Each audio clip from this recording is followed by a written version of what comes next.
Good afternoon বন্ধুরা, very good afternoon.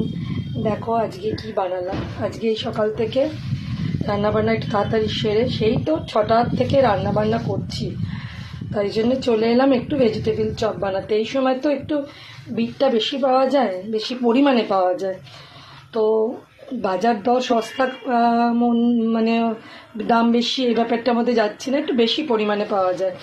তো আজকে ভেজিটেবিল চপ বানিয়ে ফেললাম। প্রায় 1 কন্টেনার বানিয়েছি, জানো, প্রায় 1 কন্টেনার। প্রায় এখানে আছে ধরে নাও গোটা 35 পিসের মতো, না 35 পিস মানে কি, সে জমগোদা পিস, মানে বিশাল বড় বড় হয়। যেটা বাড়িতে করলে যেটা হয়, তোমরা অনেকেই বাড়িতে করো জানো, খুব খাটনি পড়ে, তবুও করে একটু রেখে দিলাম, 2 দিন ধরে খাবো। একদিনে তো আর খেয়ে এগুলো শেষ হবে না, 2 দিন ধরে খাবো। এবার এটুগুলোকে একদম কন্টেনার শুদ্ধ ভালো মতন এরকমভাবে ঢাকা দিয়ে আমি ফ্রিজের মধ্যে রেখে দেবো।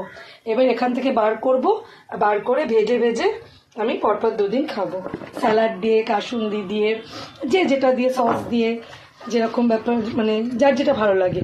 তো আমার মতন কার কার ভেজিটেবিল চপ প্রিয়, যার যার প্রিয় একটু কমেন্ট করো, লাইক করো, শেয়ার করো, আর ভালো লাগলে অবশ্যই ভিডিওটাতে একটা কমেন্ট করে যেও।